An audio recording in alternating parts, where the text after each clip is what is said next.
وہ شوق ان کا بزنس بن کے ان کو کروڑپتی بنا دیتا ہے، حالانکہ انہوں نے سوچا بھی نہیں ہوتا کہ اس شوق سے ہمیں کیا ملے گا، پیسے۔ خوش رہنے کے لیے ضروری ہے کہ دنیا کی محبت ختم کرے۔ جس کے دل میں دنیا کی ہوس ہے وہ خوش رہنے کے علاوہ دنیا کا ہر کام کر سکتا ہے، سمجھتے ہو؟ جب وہ دنیا کو مسافر خانہ نہیں سمجھے گا تو پاگل ہوتا رہے گا، ابے اس کے پاس پلاٹ آ گیا، ابے اس کے پاس گاڑی آ گئی، ابے اس کا امریکہ کا ویزا لگ گیا، ہم یہاں ٹھیلے بیچ رہے ہیں، ابے یہ سیدھا سیدھا بولو بھائی بھاڑ میں جائے۔ جب بحریہ ٹاؤن کے مالک کا جنازہ اٹھے گا تو میرے دوست نے 2 پلاٹ لے لیے تو کون سا تیر مار دیا؟ جو اونر ہے وہ مر جائے گا، ختم بھائی۔ تھوڑے دنوں میں ٹماٹر بیچو، رکشا چلاؤ، لینڈ کروزر میں گھومو، یہ تھوڑے دن کے کھیل ہیں، اس کے بعد ختم۔ قارون جب اپنے خزانوں کے ساتھ مارکیٹ میں آیا نا، قرآن کہہ رہا ہے، قرآن نے تو مارکیٹ کا لفظ استعمال نہیں کیا، جب اپنے خزانوں کے ساتھ قارون مارکیٹ میں آیا ایک دفعہ پورے جاہو جلال کے ساتھ، پبلک نے جب اس کا پروٹوکول دیکھا اور خزانے دیکھے، اس کا لباس، جب بڑا آدمی جا رہا ہوتا ہے نا بڑی عزت دی جاتی ہے، تو بے وقوف لوگ رالیں ٹپکانا شروع کرتے ہیں، یا لیت لنا مثل ما اوتی قارون۔ احمقوں اور بے وقوفوں نے کہا ہائے کاش ہمارے پاس بھی ایسی دولت ہوتی جیسی قارون کے پاس۔ کیا پروٹوکول ہے بھائی اس کا۔ تو قرآن کیا کہتا ہے؟ علم والوں نے کہا وَيْلَكُمْ، برباد ہو جاؤ، تمہارا ناس ہو جائے۔ جب انسان بہت ہی الٹی بات کرتا ہے تو آدمی کہتا ہے تیرا ناس ہو، تو برباد ہو جائے، کہ اب بیکار باتیں کر رہا ہے بیٹھ کے۔ کیا کہنے لگے؟ وَيْلَكُمْ، تباہ ہو جاؤ۔ یہ ویلکم نہیں ہے، کیونکہ ایک جگہ کہیں ہم عربی گرامر پڑھ رہے تھے تو پرانے زمانے میں جب متحدہ حقیقی بنی تھی نا، وہ 90s کی بات ہے، تو ایک جگہ لکھا تھا ویلکم آفاق احمد، تو ہم عربی گرامر پڑھ رہے تھے، میں اس کو پڑھ رہا ہوں وَيْلَكُمْ آفاق احمد۔ اب وَيْلَكُمْ کا معنی تو بددعا ہے کہ تم تباہ ہو جاؤ۔ تو میں حیران ہوں کہ انہوں نے اپنے قائد کو گالی کیوں دی ہوئی ہے۔ میں وہاں کھڑا ہوا سوچ رہا ہوں کہ اپنا قائد بھی متحدہ حقیقی بنی تھی نا، تو وہ قائد بھی مانتے ہو آفاق احمد کو، اور تم کہہ رہے ہو اور گالی بھی دے رہے ہو تم تباہ ہو جاؤ۔ پھر کسی نے بتایا بھائی یہ وَيْلَكُمْ نہیں ہے، یہ ویلکم ہے۔ تو پھر ایک عربی ان دنوں میں آئے ہوئے تھے، وہ کہنے لگے لِسَبِيلِهِ چوک کدھر ہے؟ لسبیلا چوک کو کہہ رہے تھے لِسَبِيلِهِ چوک، وہ کہہ رہے تھے یہ لِسَبِيلِهِ چوک کدھر ہے؟ تو عرب اس طرح کی غلطیاں بھی کر رہے ہوتے ہیں۔ تو خیر، تو قارون کے خزانوں کو دیکھ کر بے وقوف لوگ کیا کہنے لگے؟ یا لیت لنا، ہائے ہائے ہائے، کاش ہمارے پاس بھی ایسا چاہو جلال ہو، ایسی گاڑیاں، ایسی سواریاں ہوتی۔ تو اللہ فرماتے ہیں جو علم والے لوگ تھے انہوں نے کیا کہا؟ وَيْلَكُمْ، تمہارا ناس ہو، برباد ہو جاؤ تم۔ کیسی باتیں کر رہے ہو بے وقوفوں والی۔ ثواب اللہ خیرون، اللہ جو نیک عمل پہ بدلہ دے گا وہ اس سے کئی گنا بہتر ہے۔ تو کبھی تمہاری رالیں کسی نیک عمل کو دیکھ کے تو ٹپکی نہیں ہے کہ وہ روزے رکھ رہا ہے، وہ صدقہ کر رہا ہے تو رال ٹپ کے یار کتنا کما رہا ہے۔ یہ ٹپک کس پہ رالیں رہی ہیں؟ جو عیاشی کر رہے ہیں۔ تو یہ عیاشی تو تھوڑے دنوں میں ختم ہونے والی ہے۔ اور قارون اب مارکیٹ سے شارٹ ہو گیا کہ نہیں ہو گیا؟ کہاں گیا اس کا جاہو جلال؟ تو قبر بھی نہیں ملتی، قبر بھی نہیں ہے، زمین میں دھسا دیا اللہ نے، ایسا دھسایا حدیث میں آتا ہے قیامت تک دھستا ہی رہے گا۔ موسیٰ علیہ السلام نے اسے کہا زکوٰۃ دے، اللہ نے تجھ پر احسان کیا ہے، تو جیسے اللہ نے تجھے دولت دے کے احسان کیا تو اللہ کی مخلوق پہ احسان کر، تو بھی مخلوق پہ خوب خرچ کر۔ تو کہنے لگا یہ میرا کمال ہے جو میں نے پیسہ کمایا ہے، مائنڈ میرا کیا تھا۔ آج بعض مالدار لوگ کہہ رہے ہیں نا میرا مائنڈ، میری لک ہے اور میری، او بھائی آپ کا کچھ نہیں ہے۔ جس کے لیے اللہ رزق کے دروازے کھولنا چاہے کھول دیتا ہے۔ ہم نے بڑے بڑے فنڈر دیکھے ہیں، وہ بےچارے ٹماٹر ہی بیچتے رہتے ہیں ساری زندگی، حالانکہ مائنڈ ان کا بہت ہوتا ہے۔ اور بڑے بڑے بیوقوف لوگ دیکھیں جن کے پاس نوٹ گننے کی فرصت نہیں ہے۔ تبھی امام شافعی نے کہا ہے نا، ایک شعر امام شافعی کی طرف منسوب ہے واللہ عالم، کہ اگر عقل کی بیس پر لوگوں کے پاس پیسہ آتا تو غریب تو بےچارے بھوکے مر جاتے نہیں سوری، بے وقوف بےچارے بھوکے مر جاتے اگر عقل کی بیس پہ پیسہ مل۔ تو میں اکثر اس پہ ایک واقعہ بھی سناتا ہوں، جلدی سنا کے آگے چلتے ہیں۔ ایک مالدار آدمی، ہمارے حضرت یہ واقعہ سنائے کرتے تھے پرانے زمانے کا، ایک بہت مالدار آدمی تھا، غریب تھا، سوری ایک بڑا عقل مند آدمی تھا، غریب، مجھے بھی روزہ لگ رہا ہے آج نا۔ ایک بڑا عقل مند آدمی تھا مگر تھا کیا؟ غریب۔ اکثر ایسے ہی ہوتا ہے عقل مندوں کے پاس پیسہ نہیں ہوتا، لیکن یہ قاعدہ کلیہ نہیں ہے۔ مالدار بولیں گے مفتی صاحب ہمیں بیوقوف کہہ رہے ہیں۔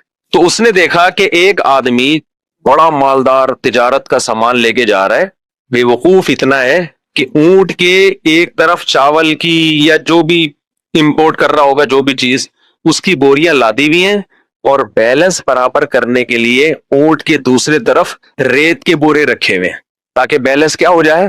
10 بوریاں چاول کی یہاں ہیں تو وزن برابر کرنے کے لیے 10 بوریاں ریت کی ادھر. اس امیر آدمی نے لفٹ مانگی اس غریب سے, وہی نا روزہ لگ رہا ہے.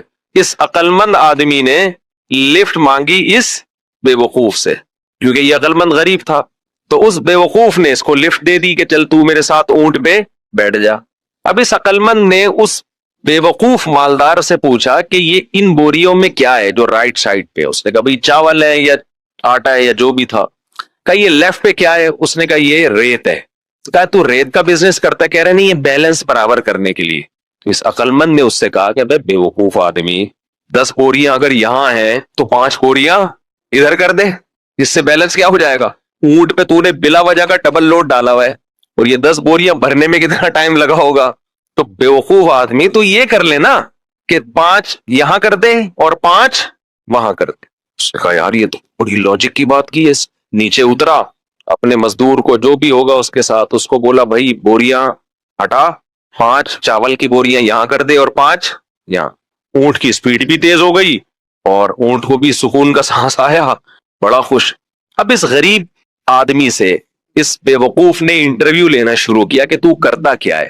اس کا خیال تھا کہ یہ تو ارب پتی ہوگا جو اتنا عقل مند ہے, جس نے مجھے اتنے اچھے مشورے دیے. یہ خود کیا ہوگا, یعنی اب میرے جیسے بے وقوف کے پاس اتنا پیسہ ہے تو اس عقل مند کے پاس تو اس کی تو ملیں چلتی ہوں گی نا. تو اس سے پوچھا تو کرتا کیا ہے. اس نے کہا یار میں تو غریب آدمی ہوں, جس کام میں ہاتھ ڈالو برباد. میرے پاس تو سواری بھی نہیں ہے, تبھی تو میں نے تجھ سے لفٹ مانگی ہے. اس نے کہا اتر نیچے. نیچے اتر, اونٹ کو واپس گھمایا, 5 بوریاں دوبارہ ادھر کی اور ریت کی بوریاں دوبارہ بیلنس برابر کرنے کے لیے ادھر ڈال. بولا تیری عقل کی وجہ سے تیرے پاس جب 1 کوڑی روپیہ نہیں ہے تو میں بے وقوف تجھ عقل مند سے 1000 گنا بہتر. میں تیرے مشوروں پر عمل کروں گا نا, میں بھی تیرے جیسا بن جاؤں گا. مجھے اپنے اسٹائل سے چلنے دے جیسا چل رہا ہوں. سمجھ رہے کہ نہیں سمجھ, میں جیسے اپنے اسٹائل سے چل رہا ہوں مجھے چلنے. اگر تیرے مشورے پر عمل کیا نا میں بھی تیرے جیسا غریب ہو جاؤں گا. لو کان بالحیل الغنا لوجدنی بنجوم اقطار السماء تعلقی. امام شافی کا غالباً شعر ہے کہ اگر تم دیکھتے محنت سے پیسہ ملتا تو میں پیسے کی تلاش میں آسمان کے ستاروں تک پہنچ جاتا. ہم نے دیکھا ہے بعض لوگوں کا ایک شوق ہوتا ہے, شوقیہ کچھ چیزیں پالتے ہیں رکھتے ہیں, وہ شوق ان کا بزنس بن کے ان کو کروڑ پتی بنا دیتا ہے, حالانکہ انہوں نے سوچا بھی نہیں ہوتا کہ اس شوق سے ہمیں کیا ملے گا, پیسے. اگر وہ پلاننگ کر کے کرتے تو کچھ بھی نہیں آتا ہاتھ. اس کا مطلب یہ نہیں کہ آپ محنت نہ کریں. پہلے ہی ہمارے یہاں بوستی پن چل رہا ہے, اٹھتے نہیں ہے, 12-1 بجے اٹھتے ہیں, ایک دکان پہ نہیں بیٹھتے. محنت تو کرنی ہے لیکن ملے گا اتنا جتنا اللہ نے مقدر کیا ہے. تو میں وہ عرض کر رہا تھا کہ نبی صلی اللہ علیہ وسلم نے جو مثال دی ہے نا کہ 2 چیزیں جوان ہوتی ہیں, تو وہ 2 برائیاں سے مراد صرف 2 نہیں ہیں, بلکہ جو بھی بری خواہشات ہیں بڑھاپے میں کم ہونے کے بجائے بڑھتی. اسی طرح اچھی خواہشات اگر جوانی میں اچھی عادتیں ہیں تو بڑھاپے میں وہ اچھی عادتیں کم ہونے کے بجائے جوان ہوتی. اگر آپ کو جوانی میں اللہ سے محبت ہے, بڑھاپے میں یہ محبت اور زیادہ بڑھ جائے گی. جوانی میں دنیا کو مسافر خانہ سمجھتے ہو, دل نہیں لگاتے, بڑھاپے میں بالکل لفٹ کرانا چھوڑ دو. ہم نے دونوں طرح کے بوڑھے دیکھے ہیں, سخی بھی اور کنجوس بھی. جو سخی ہوتے ہیں وہ بہت سخی ہوتے ہیں کیونکہ وہ جوانی میں سخی ہوتے ہیں نا, تو یہ سخاوت بڑھاپے میں ان کی بہت زیادہ بولو بڑھ جاتی. پھر وہ جاگیروں سے دل لگانا بالکل چھوڑ دیتے ہیں, بالکل چھوڑ دیتے ہیں. اور جو کنجوس ہوتے ہیں نا جوانی میں, بڑھاپے میں اللہ کی پناہ آدمی کانوں کو ہاتھ لگا, نوٹ نظر نہیں آ رہے ہوتے, ایسے ایسے گن رہے ہوتے ہیں بیٹھ کے. میں نے اپنی آنکھوں سے دیکھا ہے, نظر نہیں آ رہا نوٹ, دیکھ رہے ہیں یار کم تو نہیں پڑ گیا, یوں کر کے نا چیک کر رہے ہیں کہ اس میں اصلی ہے. ابے اب تو نقلی بھی ہے تو کیا کرنا ہے, اب تو اگر نقلی بھی ہے تو اپنے دانت نہیں ہے کھانے کے لیے, پیٹ میں آنت نہیں ہے کھانے کے لیے, چبانے کے لیے دانت نہیں, کھانے کے لیے آنت نہیں, تو اصلی نقلی کا رہ کیا گیا. شوگر کے آپ مریض ہیں, مٹھائی آپ نہیں کھا سکتے. اب تو آپ کو بچے پال رہے ہیں, اللہ اللہ کرو, مصلے پہ ٹائم گزارو اور نکل لو پتلی گلی سے. اللہ زندگی دے سارے بوڑھوں کو, لیکن اب تو یہ سوچ ہونی چاہیے نا. نہیں جناب, ایسے ایسے گر رہے ہوتے ہیں, اتنے لالچ, اتنی ہوس, دل اور ایسا پراپرٹی میں دل لگائیں گے, ادھر پلاٹ. ایک بوڑھے کا فون آیا میرے پاس, غیبت اس لیے نہیں, کسی کو کیا پتا کس کی بات کر رہا ہوں, میرا خیال ہے 85 سال تو ان کی عمر ہوگی, اور 10 قسم کی بیماریاں. کہنے لگے, رو رہے تھے, میرے بیٹے کا کاروبار کا نقصان ہو گیا, گھر میں بڑے مسائل آ رہے ہیں, رزق کی تنگی ہے, میں بہت ٹینشن میں ہوں.